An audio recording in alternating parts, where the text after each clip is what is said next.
नमस्कार विद्यार्थियों, हमने चौथी पोयम उठो दरा के अमर सपूतों की वो मैंने आपको समझा दी है। तो अब उसके प्रश्न उत्तर मैं आपको बताने जा रही हूँ।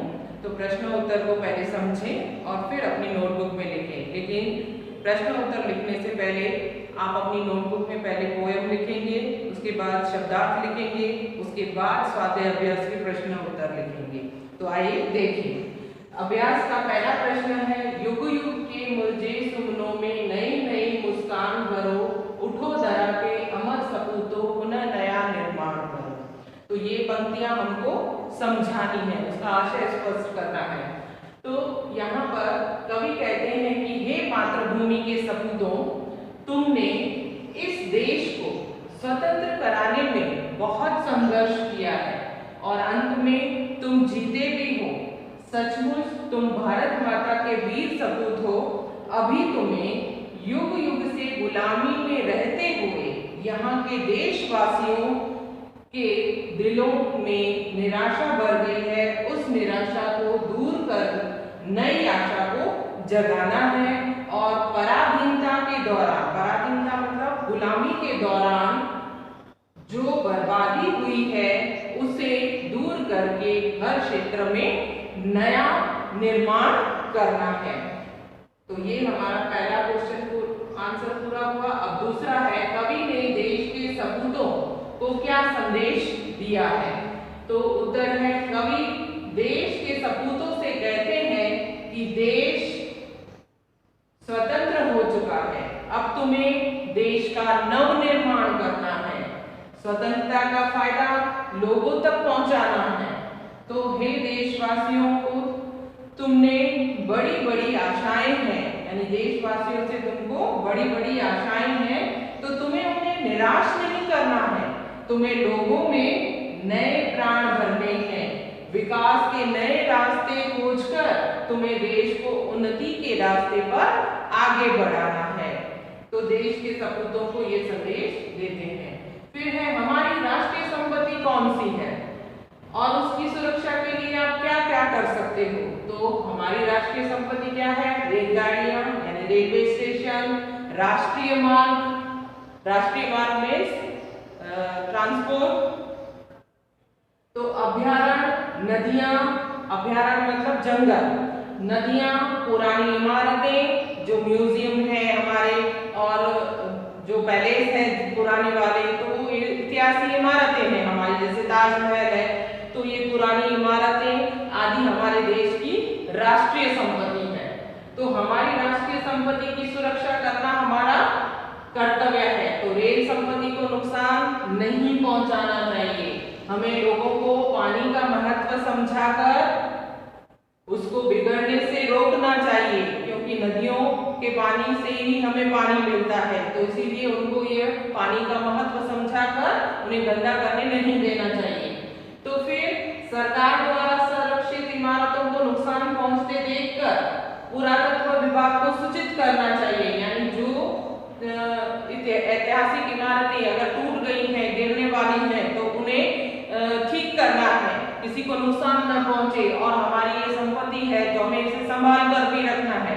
तो इसीलिए उस पुरातत्व विभाग यानी जो इस डिपार्टमेंट में है और वो उसकी सुरक्षा करते हैं और उसकी देखभाल करते हैं, अगर ऐसा कुछ नुकसान हो रहा है तो उन्हें खबर करनी चाहिए, उस विभाग को सूचित करना चाहिए।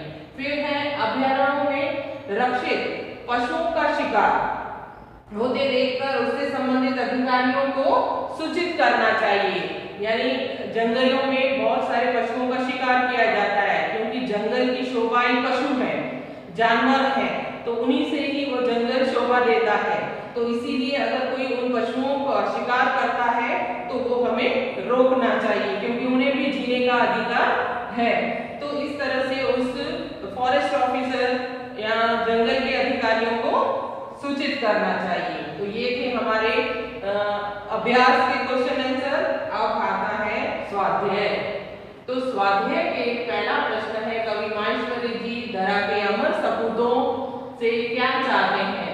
तो उत्तर है, सदियों की गुलामी के बाद हमारे देश को स्वतंत्रता मिली है। कवि चाहते हैं कि देश के का निर्माण करें, वे लोगों के जीवन में नया उत्साह और उनमें प्राणों का संचार करें, युग युग के इस तरह से युग युग के मुरझाए हुए फूलों में नई मुस्कान भरें। तो हमें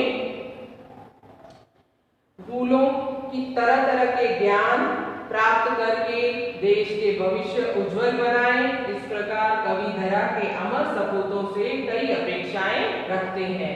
तो सदियों से गुलामी के बाद हमारे देश में स्वतंत्रता प्राप्त हुई है, तो कवि चाहते हैं कि देश के युवा स्वतंत्रता के बाद देश का नवनिर्माण करें, यानी उसे नया बनाएं, वे लोगों के जीवन में एक नई आशा पैदा करें, तो उनमें प्राणों का संचार करें, वो उन्हें जीने की राह दिखाएं, तो युग युग के मुरझाए हुए फूलों को नई मुस्कान दें। यानी हमारे देश के लोग जो है हमारे फूल, तो उनमें नई आशा नए प्राण डालेंगे तो वो फूल मुस्काएंगे, उन्हें खुशी होगी। तो इस तरह से ज्ञान प्राप्त करके देश के भविष्य उज्जवल बनाएं, और इस प्रकार धरा के अमर सपूतों से कई अपेक्षाएं कवि रखते हैं। तो दूसरा प्रश्न है, कवि नई मुस्कान कहाँ देखना चाहते हैं? तो दिल के फूल स्वतंत्रता के प्रकाश में खिलते हैं। तो हमारा देश सदियों तक गुलामी के अंधेरों में रहा, और गुलामी सहते सहते लोग अपना स्वाभिमान खो गए थे, तो उनके दिलों में उदासी छा गई है। कवि की इच्छा है कि ऐसे उदास लोगों के दिलों में फिर से जीवन का या नए जीवन का संचार हो।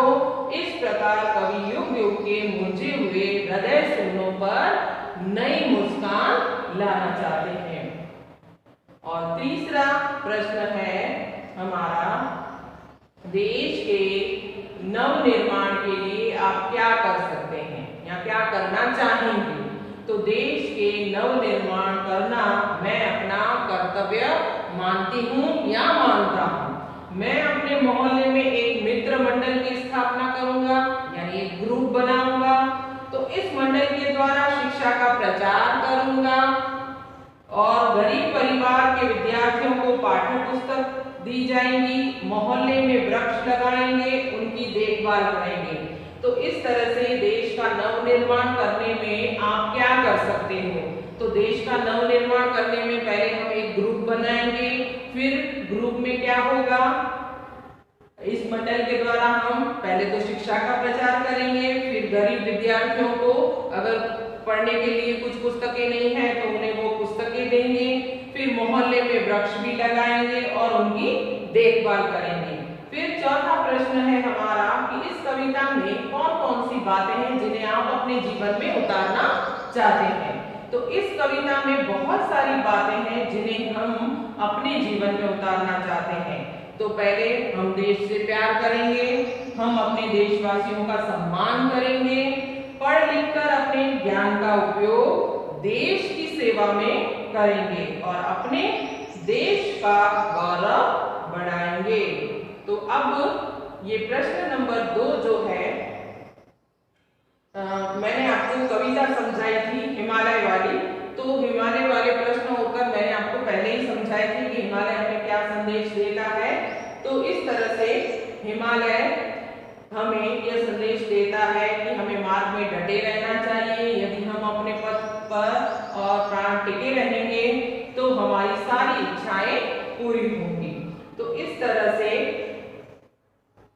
दूसरा प्रश्न है, मुसीबत आने पर हमें क्या करना चाहिए? मुसीबत आने पर हमें उसे भयभीत नहीं होना चाहिए। मैंने आपको समझाया था, डरना नहीं चाहिए और उसे डरकर अपने प्राण और पथ पर, प्रण और पथ पर, प्रण मतलब लक्ष्य, और उस रास्ते पर नहीं छोड़ना चाहिए।